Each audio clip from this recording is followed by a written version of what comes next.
Welcome back to the War Room. Svihlik and Shooter back at it off a wonderful time down at Lake Point, checking out the NPI 4 age groups of tournaments to kick off the summer. But DJ, what's most fascinating about what we saw down there has more to do with an overarching scouting idea of the crossover period. And more specifically, we saw a bunch of really talented 25s there, but the 24s have not been drafted yet. That's still going on. So this crossover piece today is going to be something that we're going to have to discuss. You know, it's something that early in my scouting career, 2003, 2004, 2006, 2010, 2015, just didn't have to deal with that. Not until I was a scouting director in 2019 and beyond did you have to start getting these crossover looks. And I had the opportunity to speak with some scouts while I was down there. Of course, I was a scouting director, so I had to make some of those tough decisions. And it's probably one of the more challenging things that scouting directors have to do right now. The calendar has become extremely complex. Your mind is split. I know you and I discussed this. It's just really hard to escape the 2024 draft and go lock in on the 25 stuff. But I think the other thing you and I talked about when we were down there, it's really important how much you learn about these players when you start the process early. And I think something else we've discussed, and which is really appealing to me, is when you talk to the scouts from prep baseball, gosh, they know these guys from such a young age. And I just wish that major league teams would engage in that a little bit more. But I do understand the difficulty they have in getting their scouts out there. And especially you as a former scouting director, I look at, right, NPI, like I know all those 4 classes. These guys are not new. These 25s coming in. I guess it is important to have your area guys who can have those lists set, because as a scouting director, you can't get away from the 24 draft, right? That's not done yet. From our standpoint, 24 draft is kind of done, right? We're not actually going to be accounting for money and using our pool to move things around. We're presenting our draft board. These are where the guys have been evaluated. This is where we have them. For the most part, and outside of the last episode, we talked about kind of those postseason helium guys tweaking slightly. But now as a scouting director, you probably need to know, will this guy sign for? What is the signability here? What happens if this guy goes here? I don't know if you play some sort of war game where if this happens, if chaos ensues here, where do we go from there? What are you doing as a scouting director now? Because I can't imagine you're really thinking about the next class yet. No, you're not. And I think I want to share something. I've thought a lot about this, and I tried different things over the 4 or 5 years that I was there. And one of the things I kept running into, people cannot disengage. And what I thought to myself is, I said, well, most of us have had to deal with a draft, including myself, for multiple decades of early June. And the calendar hasn't changed for the college guys. So why can't we have our draft board done? Why can't we make our decisions in late May like we have historically, and then just move on to the next class? Seems reasonable. But when you actually present that with somebody and you push the draft into mid-July, inevitably all the other decisions are going to be pushed later into June. And those other decisions require a lot of time and work and energy. You just alluded to them. What are those other decisions? People are going to spend a lot of time with makeup in June. We've had that on previous episodes. We discussed that. And they're going to spend a lot of time preparing for the combine. And they're going to spend a lot of time talking to the agents. I mean, just yesterday, I had a phone call about 2 players that are being compared to each other. And I get off the phone, and the cynical part of me wants to say, why are we still comparing these 2 players? It's June. What's the date today? June 11th, June 12th. Years ago, the draft was June 6th. Why are we still comparing 2 college players that we have all the information on? But yet it is that human nature part. If you give somebody an inch, they're going to take a mile, and they're going to want to scout to the very, very end. So I don't know if that answers your question, but I absolutely had to mention that because it's a very difficult thing for scouting directors. And they know that they might be sacrificing, might be a little bit too of an extreme word, but they might be sacrificing some looks early that I find to be very important. I sat with 2 area scouts at the NPI, veteran area scouts, and we watched the same exact thing. And all I kept thinking about is that scout's going to be able to go into his room and he's going to be able to talk in specifics about that development curve of the player and where he saw him and how comfortable that's going to make his scouting director.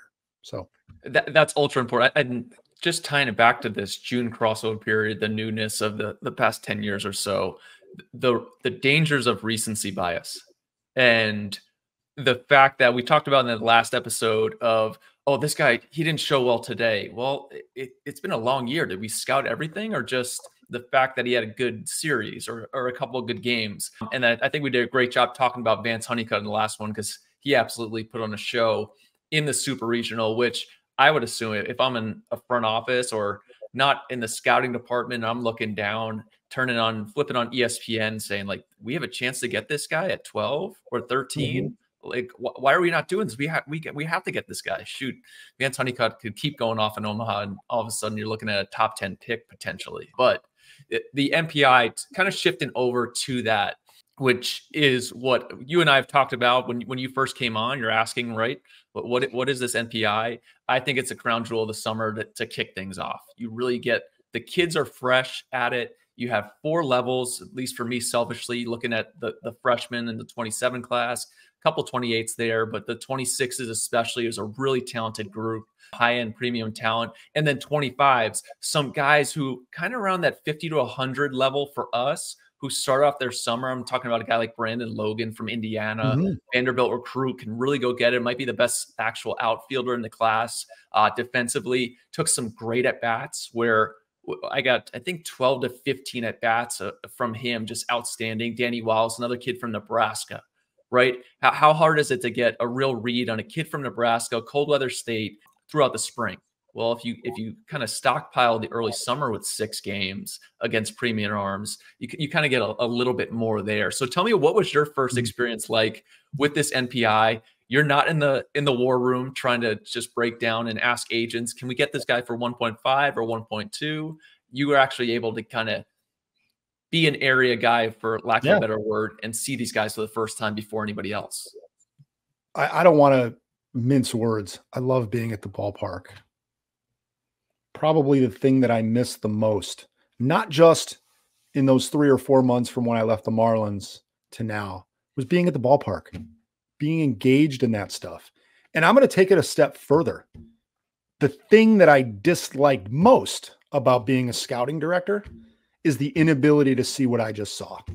For years, I would go to these different summer events and see what you and I just saw over the last 4 or 5 days. And I find so much value in that. You bring up Brandon Logan. I'm sitting there the last day and he comes up with a monster catch in left center field to close out an inning. It's not everything. It doesn't mean he's going to be a 1st round pick or a 2nd round pick or a 3rd round pick, but to watch players perform at that level when they know that they've got a whole summer of, it feels like you get the most authentic look at the player. And it's become very in vogue to just look at East Coast Pro and at area codes. But I think the one thing that we've learned over the years, because I was really engaged in performance numbers and metrics, and I could talk a lot about that kind of stuff. But at the end of the day, history is showing us that one event or 2 events or even all of the performance, it doesn't always matter for these high school players. So you have to be there and you have to watch them play. You have to see how they recover from a bad at bat. The competition level is good. Every time we'd watch one of these hitters, whether it was Brandon Logan or it was Ty Peoples or Ethan Holiday, these guys were facing 87 and 91, sometimes a little bit more. That was plenty of velocity to evaluate these players. So I thought it was fantastic. I was in my element. It was coming through. You were buzzing there the whole time. Like, it was just great to be back in the ball yard with the boys. Love it. The other thing, and we've talked about before, like finding that happy medium, just video scouting, synergy, obviously at the event, they're doing their stuff. Teams are looking at it, but to miss out on, every now and then you might get a Lake Point strike, right? Ethan Holiday may step to the plate and you get a ball about 4 inches off the plate and he falls behind the count. He fights off something. The kid throws a good pitch. Oh man, this guy strikes out a lot. What? No, just that umpire was just killing him. Like that was a brutal set of calls. So like those are things I think at the park, being able to be there, the importance of those area guys, the teams that have underclass scouts who are glued into these 26s getting ready, because 26 class was very well represented there and excellent. I mean, Lombard kid is outstanding. The plays he was making were just absolutely phenomenal. How about the play he made up the middle? Was that day 3? He didn't complete the play. He didn't complete the play, but that dive play that he made behind second base. Are you kidding me with that? That's a 2026. Yeah, don't overthink it, Phillips. That's a pretty good ball player. Let me jump in here for a second. I really want to share something here with this performance thing. You just have to take it with a grain of salt. You have to be at the ballpark and you have to watch these players. I've made plenty of mistakes, and I've gone through this whole spectrum of understanding performance and watching teams analyze performance. And I think what's happened to the very first thing we just talked about, well, we can't have our scouts at the yard because we're still dealing with the 2024 draft. I understand that. Well, where are we going to get the information? Well, we're just going to lean into the information. We're going to call Prep Baseball and we're going to get the information from them. We're going to call TrackMan, and then we're going to look at the information and we're going to create some assumptions. Well, James Tibbs punched out 35% of the time his summer before his senior year. Where's James Tibbs going to go? I think we know the answer to that one. Sure. Can somebody tell me how good Gunnar Henderson was in the summer? I'm going to tell you, he wasn't very good. How good is Gunnar Henderson now? Bobby Witt swung and missed a lot. You got to be at the ballpark. And when you're there, the players are going to succeed and they're going to fail in certain circumstances. But at the end of the day, what it really creates for a scout, and what I find myself doing all the time, I'm just writing little notes on questions. Can this guy handle velocity? I think that's a question I asked you about one of the players there. Really good swing. A lot of things I liked about the player. Watching him hit, watching where his hands were, watching how he loaded the bat, it just came to my mind. I don't know if he can. I don't know if he can't. But you can't ask the question if you're not at the ballpark, because the numbers don't always tell the story. Well, let me ask about the summer stuff. You brought up Cags, who, talking to some guys last summer, he goes right from the College World Series to USA. And there was like the swing and miss there. And in my head, I'm thinking about, I just went through that season. I am dog tired. We just lost. And I had to get shipped off to Cary to like chill in a hotel room for 2 weeks. Like, bro, I'm tired.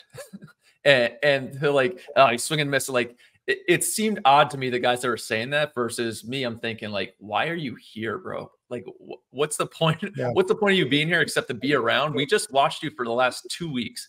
Every night, all of us watched you on TV. Like, at least that was me with the summer stuff, right? If you dog tired, you went deep into a run, you're pitching, you're already at 120 innings. Back when I was playing, we still went up and played in the Cape at 100 plus innings. Now it's pretty much, you're getting shut down pretty early by agents in your college. Let's talk about what you just said relative to the prep experience.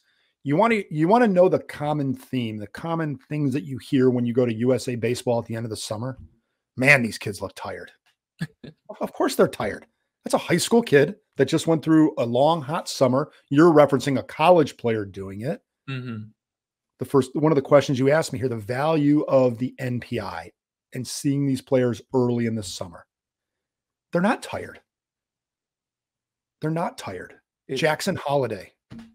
If you would have seen Jackson Holiday play early in the summer, there wouldn't have been any question about who that was. If you just saw him at the end of the summer, you might say, man, he looks a little weak. Swing looks a little bit long. Well, I think we see how that's playing out. So it is very, very important. I know we're beating a dead horse here, but it is very important to understand that these summer looks in their entirety are very, very important. That starts early on. So I do wish that scouting directors, if I had the budget, if I had the resources, there's no doubt if I was ever in that chair again, I would find a way to get my scouts. I'd create like a task force, even if it was just 4 area scouts, 5 area scouts, maybe 1 cross checker and area scout, to get out here early and start getting eyeballs on these young players, starting with the NPI, which is the first major event of the summer. And I would take it all the way through all the other events. I would just see what the body of work is. I'd go even further on that, and just now doing this for almost 10 years and what I've seen with it, regionalize it. You should be seeing a Florida kid late May into June. Those kids will be tired. They've been playing since January. Georgia kids, get them early. Midwest guys, Northeast guys, one, they're going to have to catch up to the arms that they're seeing. You just talked about it, 87 to 91 each time out there. Shoot, this kid from Jersey might not have seen that all year. Doesn't mean that he can't do it. Just means it's early spring training to him, which I think historically, and especially recency bias for me, heading out to area codes, who's always the team? The White Sox. Wow, these Midwest kids can play. Well, guess what? It took them 7 weeks to be able to handle 93 to 96 and just think that's a normal day. So instead of just pushing them early and, oh man, this guy just got it shoved in on him by this arm. Well, he's still playing catch up. He's 4 months behind in the process. So it's something that I go into the summer thinking, hey, I need to crush Florida early. Need to crush Georgia early.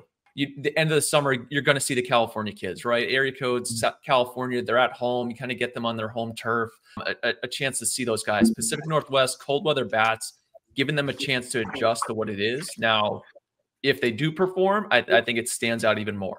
This guy's on time against premium arms. I'm thinking Jaden Fauske. He comes down with the East Cobb Astros this week. I think it's one of the best swings in the 25 class. Let the baseball world in on a secret. The kid can hit. But he's in Chicago, he's in Illinois all spring, and he had no issues slowing things down.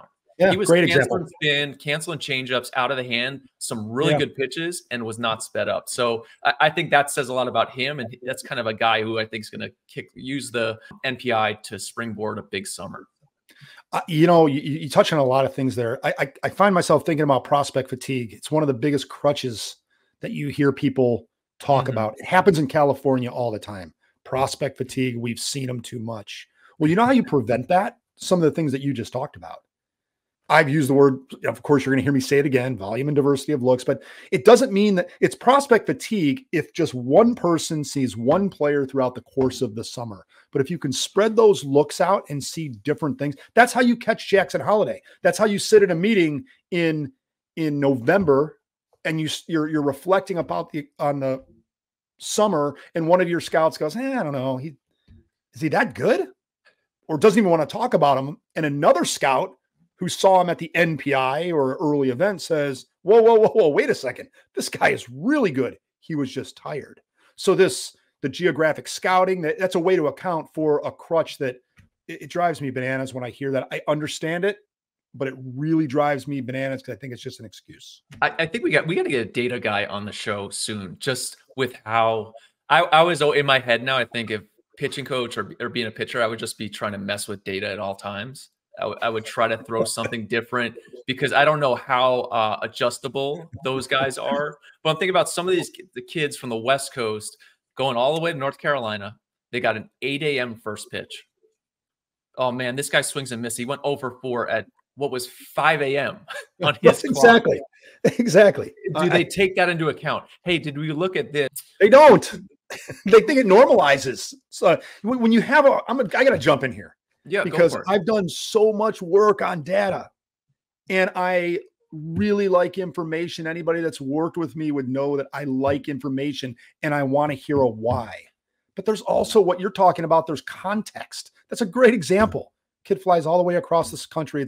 It's 5 in the morning in his mind, and he's facing a 90-mile-an-hour arm. I don't really know what that at bat means. Yeah. It's like, what do you want me? I've been there before. That's not easy to do.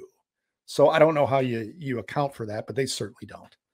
Well, let's shift over. You have some really good stuff on here on our docket from the evolution of summer scouting. Some specific names, how some guys did. I do see a Mike Trout throw out here, which obviously Jersey guy, I'm very biased. I want to hear about that.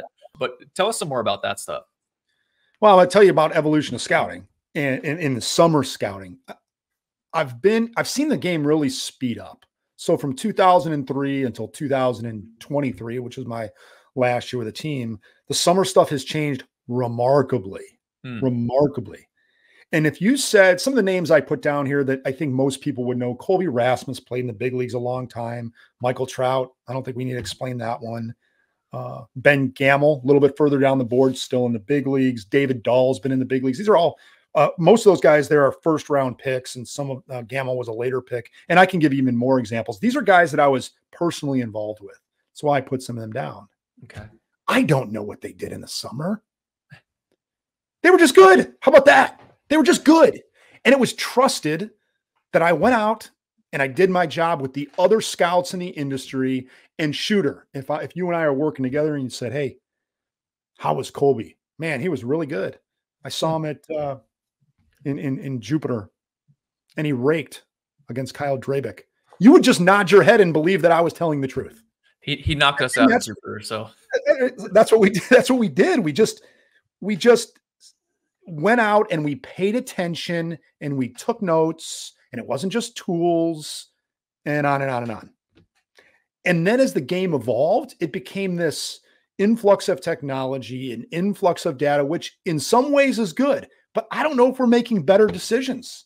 Khalil Watson, what was I supposed to say with Khalil Watson? We took him in 2021. He didn't strike out. It was like a 14% strikeout rate, way better than James Wood. And yet here we are. James Wood has significantly, as a second round pick of the Padres, has significantly surpassed Khalil Watson. Khalil Watson's tools have not changed. And he certainly performed in the summer, and we had all the data. So what you would have heard in 2003 or 2005 or 2012 when David Dahl was selected, you would hear, or Michael Trout was 2010, you would just hear the tool breakdown and, man, this guy's pretty good. You didn't need the specifics. And now we need all the specifics, and we make decisions sometimes based on the specifics, especially once we get to 100 to 120 plate appearances, where supposedly the data normalizes or stabilizes is a better word. I don't know if we're making better decisions. And I think sometimes we think we are, and then we don't see the scouts at the yard. So that evolution hasn't necessarily been a good thing. You go through it because you have to learn and you have to grow. But if anything else, if nothing else, I think that you get to this point where you have to be able to ask good questions of the players. And the only way you can ask those questions is if your butt is in the seat in the yard. That's it. That's the only way I know how to do it. It's interesting that it comes down to a yes or no, this or that. That's what it is. And I feel like a lot of what you're saying is, hey, we're showing our work. Like sometimes there's some TMI there. When it comes down to we picked this guy, that's it. It came down to we took this guy over that guy, him or him. Well, if he does this, like, well, who are you taking? It's a this for that versus that situation. Now, obviously, you have to be a good picker. I had a veteran scout tell me this once. A veteran scout from the Cincinnati Reds. This isn't about evaluation. We all evaluate the players. We go out, we see this, we see that, we get the tour. You've got to be a good picker. At the end of the day, that's what it's about. And teams that use models, specifically use models, they're covered. The model is going to take, nobody's accountable for the pick. But the teams that are consistently good, they pick good players. And when they don't pick a good player, they still trust their process that, yeah, we can pick a good player. But there's this evolving theme of randomness that seems to be very pervasive. So we move to these models, but in the end, to your point, you just have to pick the right player. Let me shift it a little more towards the NPI specifically. And again, it's our event. So obviously I'm biased in talking about this, but I do love it. I fly it around to all different events all summer. This sets the tone for things. And a lot of it are the somewhat under the radar prospects. So yes, they're still very well known. Carter Johnson last summer. And it's tough for me because I've had these guys for 3+ years. By the time they're coming in their draft year, we know all about them, right? We're rolling through, and now we're getting our final-ish looks. But I have some names down here, even from 2020, a guy like Benny Montgomery, who we got a ton of looks at there. That was more of a COVID. But 2021 was the more specific one. So we show up. Canes national team had a great squad. So Jacob Miller, who you should know very, very much so. He had 11. I need to interrupt you here. He had 11 punch outs last night in Beloit. So, well, there you go. Was there a home game? Beloit's tough to play at. I had a good night. Go ahead. Oh, J.R. Ritchie. Jacob Miller, J.R. Ritchie thrown in the same game back to back. They piggyback the start. And that started off the summer. Knew a lot about Jacob Miller, can really spin it. That's what I liked more about Jacob Miller than J.R. Ritchie. J.R. Ritchie, huge makeup, pitchability, smooth, everything worked right. Jacob Miller just, to me, had a little bit louder stuff. And that's what we kind of saw there. But Roman Anthony was a guy at the NPI 2022 who I fell in love with. The bat really works, can get through the zone. Now, throughout the rest of the summer, kind of got picked apart a little bit. Yes, and even that's a great example. Over the next year, guys picking at him. Eventually, the Red Sox take him. He's gotten off to an outstanding start. Would think he maybe has a chance this fall to jump up to the big leagues, if not next year, kind of destined for that. But the kid was physical. He showed off the power, the ability to cover the plate. He was a really big one there. Grayson Saunier, who I want to say he got hurt at Ole Miss, but he kind of emerged as, hey, this guy moves really well. This is a starter profile. He's got 4 pitches for a strike, continued it throughout the summer. The velocity never jumped into that. He's throwing 100 miles an hour, which to me, we can teach that easy. So that'll figure itself out, especially once you get on campus and put some stuff on him. But it was a starter profile. But those were guys to look in on. Landon Marutis was a guy that— two-way guy. We look exactly. So two-way guy where, hey, he's hitting, he's not kind of getting the same looks, comes in late into a game, comes into tough spots, but he could really spin it. And to your point, he really competed. He was the guy. When it comes down to it, who do they want the ball in which pitcher's hand? It was Marutis. He was going to get the ball.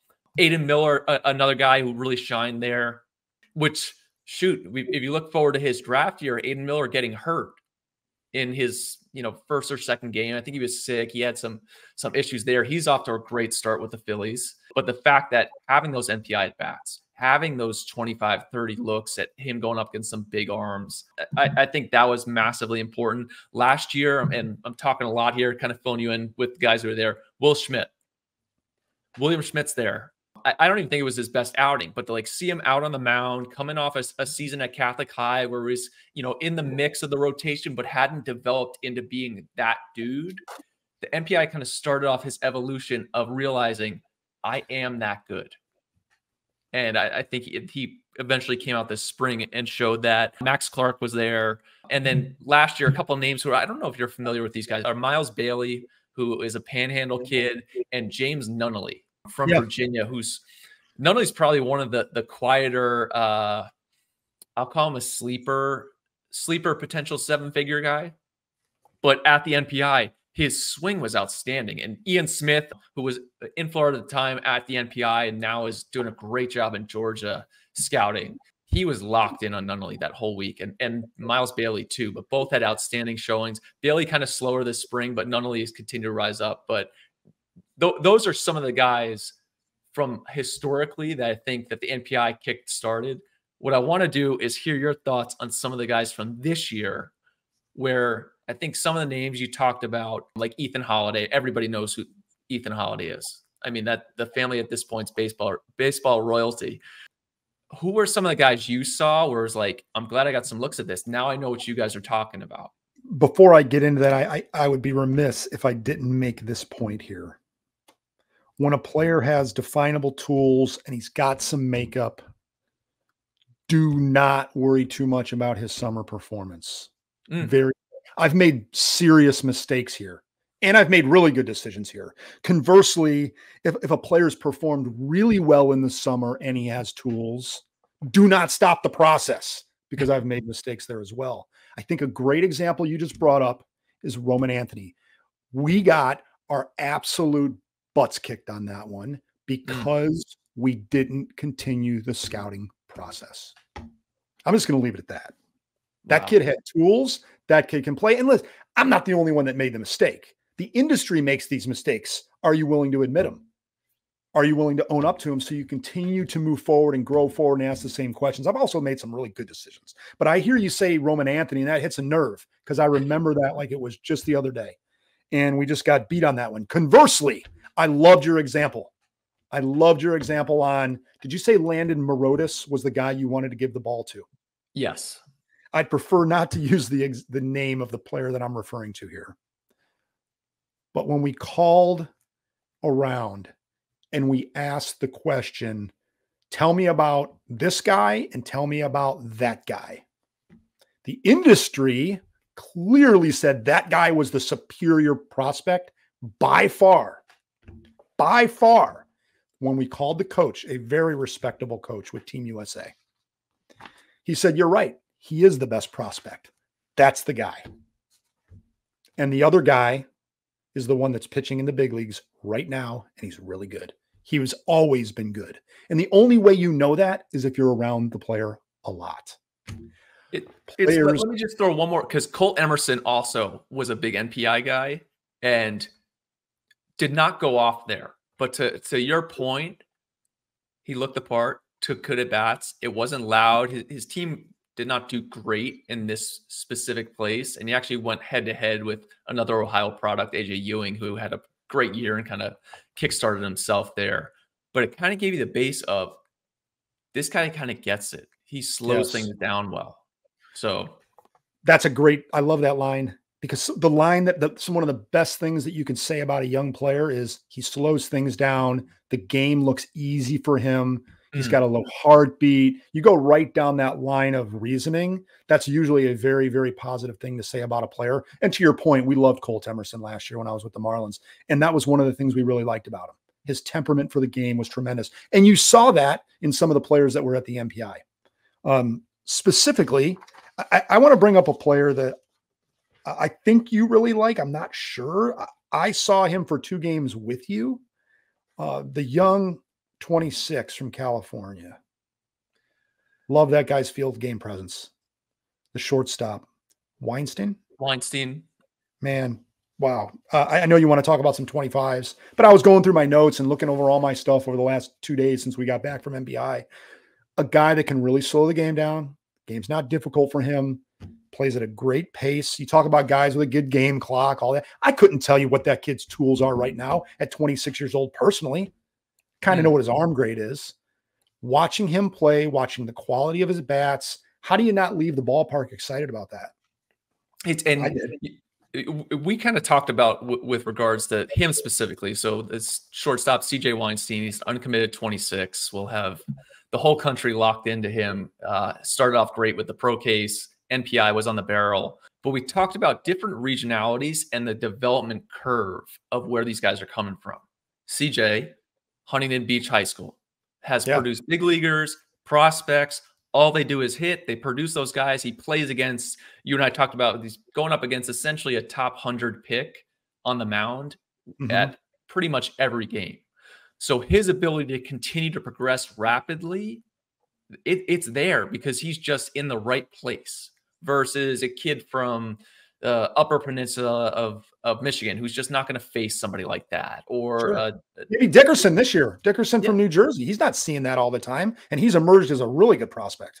Yes. It's so those are some things taken into account. We were talking about rankings and where we're moving these guys around to. But he was very, very did a very nice job there. But let me throw some guys out too, because I know Ty Peoples is a kid who was at our All-American game last year from the state of Georgia, outfielder, and probably, I guess this was your first time seeing him. You understood he was ranked in our top 10. We're still figuring out the outfield class of 2025. Infield-wise, there's about 20 to 25 shortstops I could rip off the top of my head that we're super excited about. Outfield-wise, still developing. Peoples is our number 1 guy. And what we saw last year is ability to handle the barrel. He hit in the All-American game, showed off some sneaky power from the left side. The power did not appear to be as sneaky anymore. That's what I noticed. And you didn't get a chance to see him in September in person. Yeah. I'm curious what he looked like to you when he stepped in the box, as most scouting departments are going to get their first look at him. He looked like he fit in the batter's box. Walking up to the plate, the way he sets up, confident, easy, aggressive. He's ready to hit. You know, we talk about guys being yes, yes, yes, yes, no. This guy is yes, yes, yes, yes, no. He's not up there trying to be passive. He looks like he is aggressive. And what did he do? You know, you talk about early morning ABs. One of the last ABs we saw him take on, I'm going to get my day. It might have been Sunday. It might have been Saturday night. It's all whistles at whistles that ball 97 off the bat, absolutely crushed to center field. He gets a triple. The next morning we show up and he goes way up over the wall in right field, and he's ready to go right away. He looks like a natural hitter. He looks like he's been built to hit. Yes. Do we want to see some improvements in the outfield? Sure. Maybe that's the little hole in his game. Maybe that's the development opportunity. But make no mistake, the way that guy's body's put together, the way his swing works, what his intent is at the plate, he has high level hitter written all over him. And it's hit. It looks like it's hit and power. And from my perspective, where we have the 3 years of progress, and I was kind of filling you in, huge high IQ guy. I've seen him for 3 years. The way he thinks the games. 2, the frame, just the progression over those months to where, defensively, like, shoot, I don't think it's going to matter. He may shift to a corner spot because I think the frame's still going to add more. Just what he did from September to June was kind of looking at it like, whoa, we may have been calling him a wiry athlete in center field was not what it was. And then what I love to see with these prospects, right? We're ranking them early and they move on. Those guys who go, I talked about Will Schmidt, who go from, hey, I'm a pretty good ball player. I come in, I got good stuff, to, hey, now I know I'm good. And not only do I know I'm good, I'm going to show you how good I am. And that's what I'm perpetually looking for in these guys. Who's the dude that I'm the dude and I'm going to show you? I'm Jackson Holiday. I'm going to step on your neck and I'm going to get 4 hits in a game. Yeah, I'm not just going to show off the fact that I have a nice stroke. I'm going to do it too. So that's something I saw from Peoples that I liked. And like you said, my man did not get cheated. That's a good observation, Shooter. I really like that observation. We talk about this a lot in scouting. You don't know when it's going to happen. That's very important. You don't know if it's going to be at the NPI. You don't know if it's going to be with the USA program. You don't know if it's going to be at Area Codes or at East Coast Pro. You don't know when it's going to happen. It will happen for the best players. If it doesn't happen, it doesn't mean he's not a good prospect, but usually the very best one. I remember for people listening that remember Brendan Rodgers. We all know who Brendan Rodgers is. He's, what do you go, 2 overall to the Rockies? Either 2 or 3. That is one example. Absolutely took over the East Coast Pro. He took it over. That was his event. That was his moment. They always have their moment. Jackson Holiday, it was early in the summer. Late in the summer wasn't his moment. Early in the summer, he showed you exactly who he was. So I think that's a great observation. I would encourage our scouts. I would encourage scouts from other organizations. Look for that time when the player announces, hey, it's just not tools.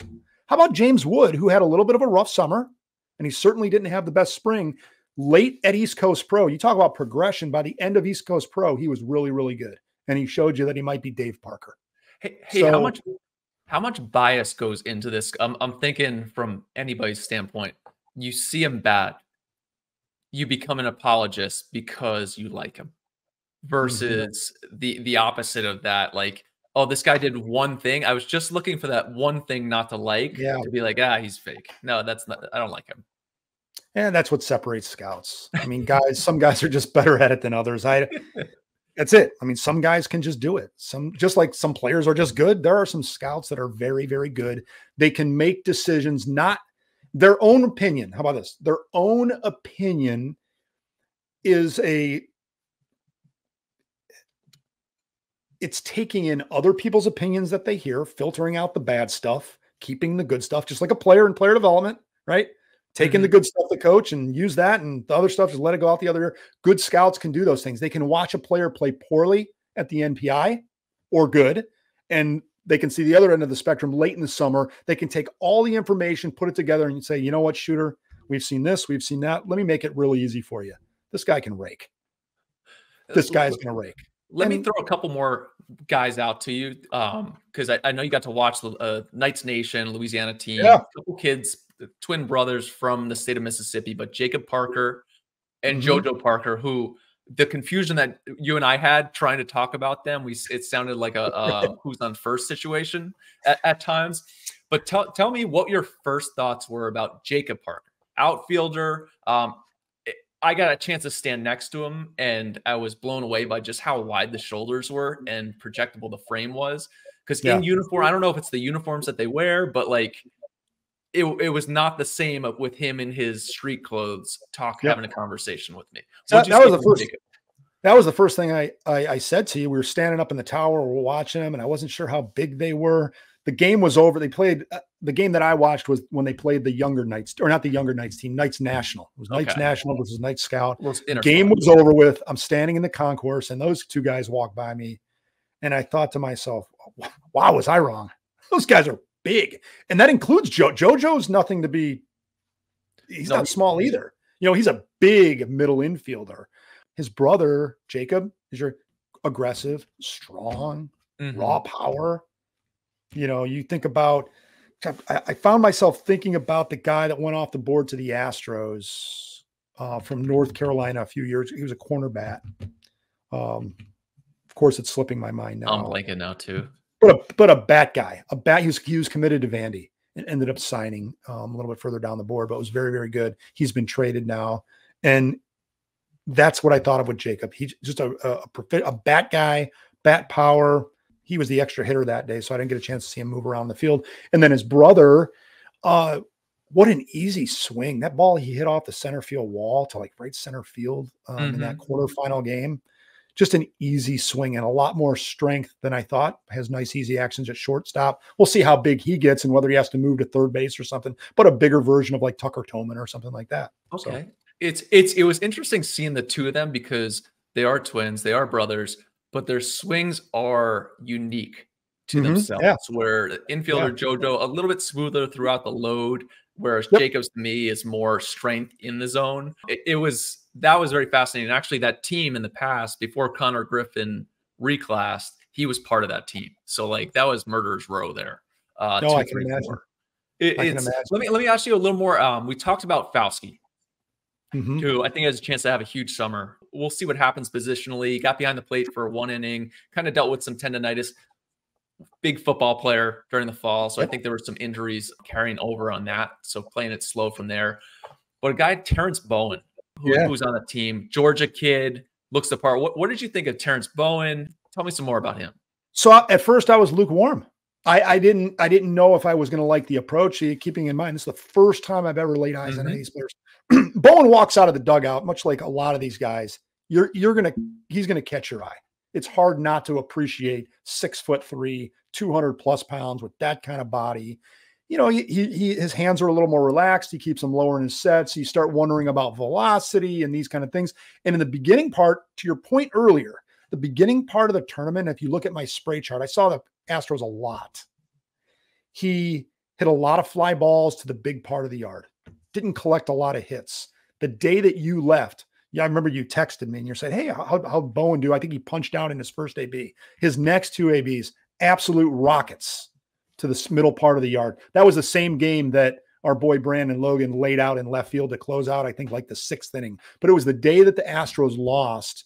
Bowen swung the bat extremely, extremely well. Really separated himself from some other players in his grouping. I think I'm really interested to see him as the summer progresses and how he does handle the velocity, because much like a Peoples and some of these other guys, the game wasn't very hard. He played left field. He played second base, had a great turn at second, even though he looks big, he had a great turn at second base in that game. So there's a lot of really good pieces to keep building as Bowen goes through. But I liked him. He had strength in his swing. He did it easy. There wasn't panic.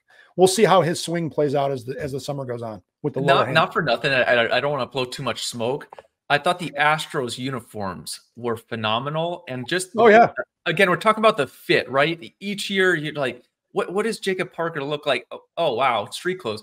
The dudes in the Astros looked like a big league lineup. I mean, socks up. They were wearing these neon orange for those of you listening, neon orange spikes. But it just looked like, hey, these are men on the field, and I don't know what they were wearing. Not to give them too much smoke. Well, it's like, you know, you go out and you scout, and you don't want to make things superficial here, but that's the reality. You're getting these bits and pieces of times to see the players, and you got to make some judgments. To your point on the Knights, I'm standing up top. I couldn't tell if that guy was that big or not. The uniforms were a little, the way he was wearing it, whether it was him or it was the uniform itself. So that stuff does matter, because you're just asking questions, and that's why you got to get up on the players. Sometimes they make it real easy, like the Astros. They walk out of the dugout, you're like, yeah, there's like 10 big league guys on the field. And sometimes guys walk out of the dugout, you're like, really? you guys went with the seafoam blue uniforms, you know, The- and it just makes it hard, but that's what makes it fun too. So, and I do got to give a shout out to the Knights for winning the entire thing. Huge week. yeah, Marshall yeah. did a great job. Let me ask you about these two other guys because we were glued into them. And in the class, from our standpoints behind closed doors, these are kind of polarizing figures. And when we put our draft board together, and we don't separate into positions, right? It's 1 through 500. This guy's separated here. Sometimes 2 spots is a lot. Sometimes 50 spots is not that much. Great point. So Great point. that is something that I think more people, we're going to put that out here, especially when you start looking positionally. 2 guys, Josh Gibbs, who is on that East Cobb Astros team, smaller frame shortstop. Landon Schaefer, who is on the Sticks Brewster squad, the White Sox scout team, who I thought had a really good week. Didn't finish last summer very well, but 6'3", 195. We talk about another uniform, that White Sox team. They look like a bunch of big leaguers out there. Gibbs, not the biggest guy, has always produced. In the state of Georgia, always produced. That dude is not scared at any moment. It's a little bit big in the setup, which is something like you were just talking about Terrence Bowen. Like, is this going to work? Well, we're going to follow it. And Gibbs will have his chance. He had a nice week at NPI. Not the fastest guy, whereas Schaefer is ultra tooled up. Talk about those two specifically head to head. Yeah, those 2 players present an interesting problem for a scout. One player, you walk into the park, he walks out of the dugout, and you say, of course, that's the guy. Who's the guy I'm here to see? Him? It's got to be him, right? And you look at Schaefer and you say, that's the guy. You might not pick out Gibbs. Yeah. It's very nondescript. He's 5'11". His approach at the plate is reminiscent of a Zach Neto. For the people listening, Zach Neto had he's in the big leagues for the Angels, and he had a very unorthodox approach when he was at Campbell. That's the first thing you see with Gibbs. I think when you look at those 2 players, Gibbs just has to keep doing it. He wasn't running very well. He's probably going to play. It looks like he should play in the middle of the field, maybe not slam dunk shortstop. So with that approach, with that aggressive approach, which is obvious the first time you see him hit, he is not up there to walk. He's up there to drive the ball in the gap. And a couple times he did. I think in that last day, he hit a double for you. He's just going to have to keep hitting. A little bit longer leash with Schaefer, because he's bigger. He's going to continue to get stronger. He really runs well underway. It looks like there's going to be really good defensive versatility with that player. So I think with both of them, much like a lot of these players, you just have to see how it plays out over the course of the summer. Specifically with Schaefer, a little bit of rumblings of swing and miss.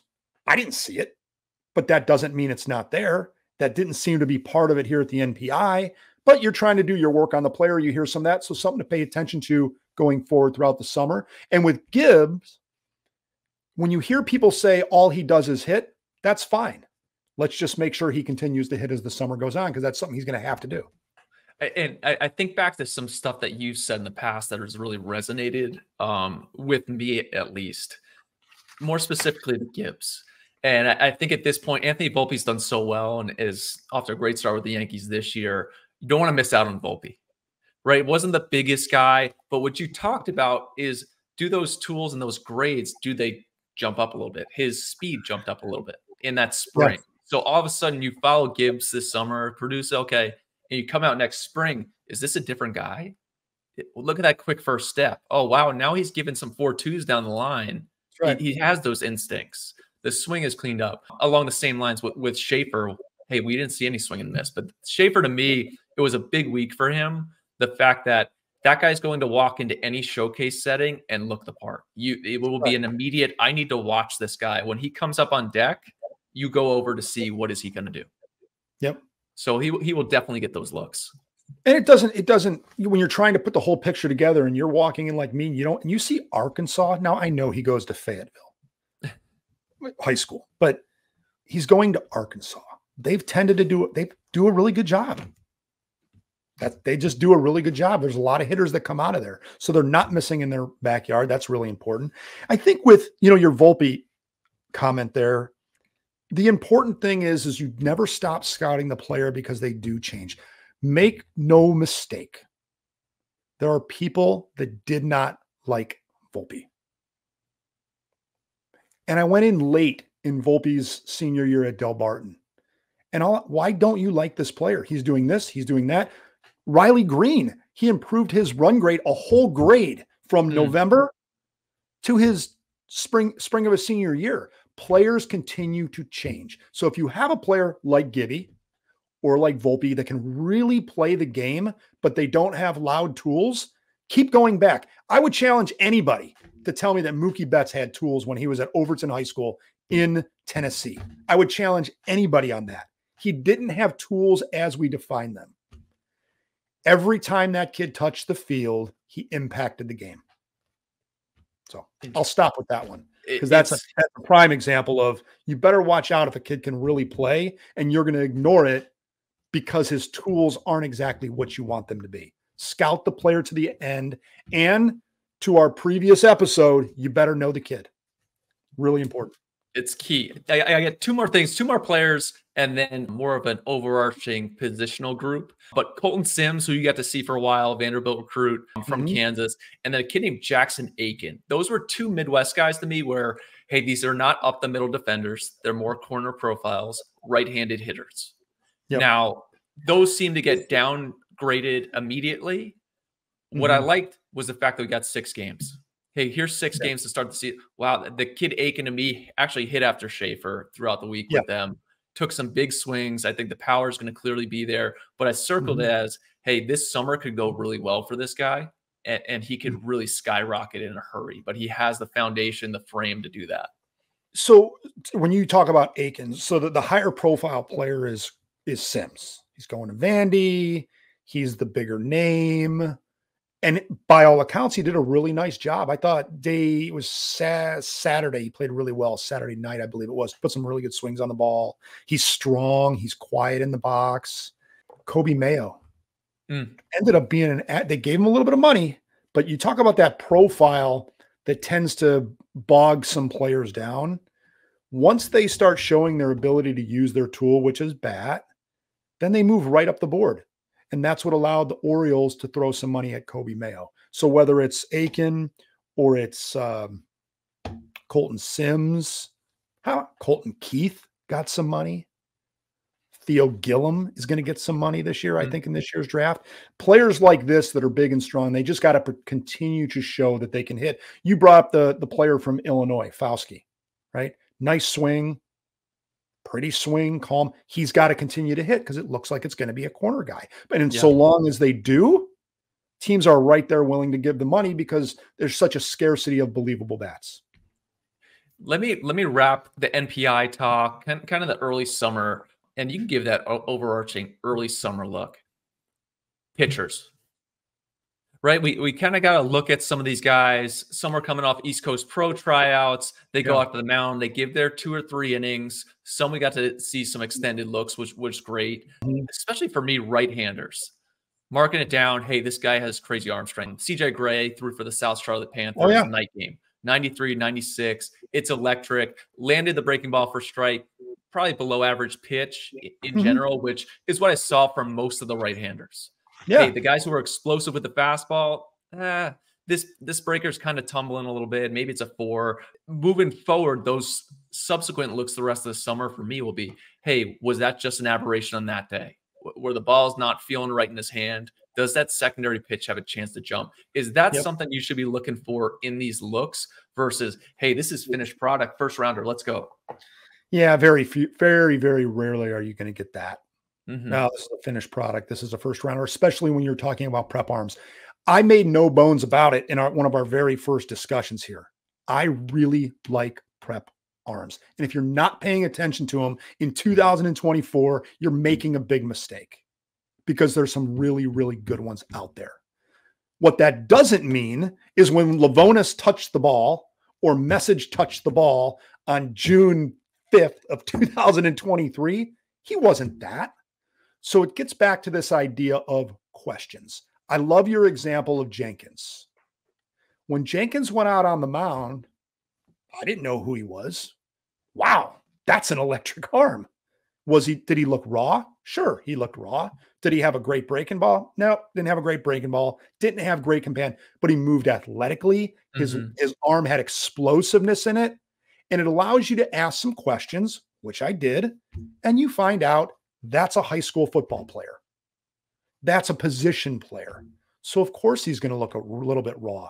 How good is it by the end of the summer you'll have that perspective to know where he started and where he finished? I know you didn't bring up Westfall yet.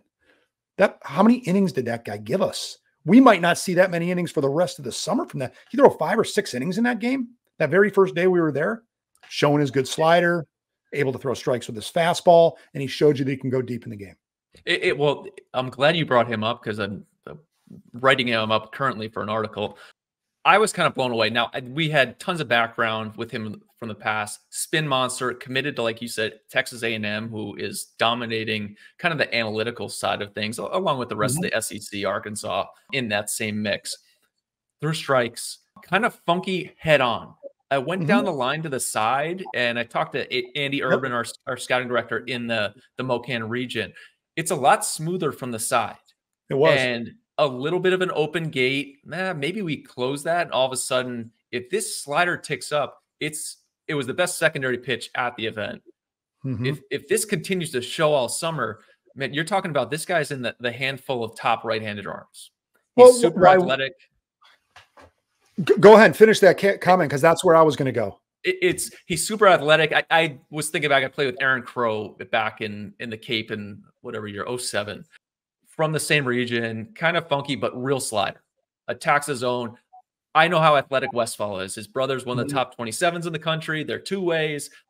I love the way he moved down the mound. All of a sudden, he's carrying that right into the 5th inning. Now he shows a changeup later in the summer because he needs to use it, a la Ryan Sloan of 24. Now this dude has unteachableness. Now how far off is he from Jacob Miller? Now, has he gone beyond Jackson Cox and J.R. Ritchie? Those are questions, at least for us internally, that we're asking. And I thought that Westfall did a great job of setting the foundation to his big summer. Yeah, that's the beauty of the prep stuff, the prep arms specifically. I'm sorry, not just prep stuff. The beauty of prep arms is that it's going to change, and it can change. It can go backwards too. It can go forward and go backwards.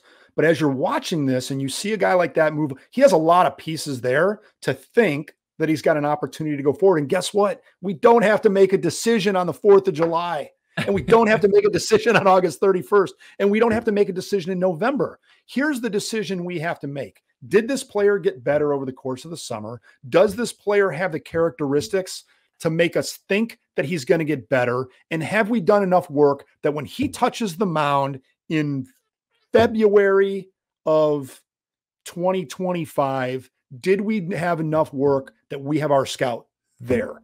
That is very important, because you want to be there for the best arms when they have their real coming out party.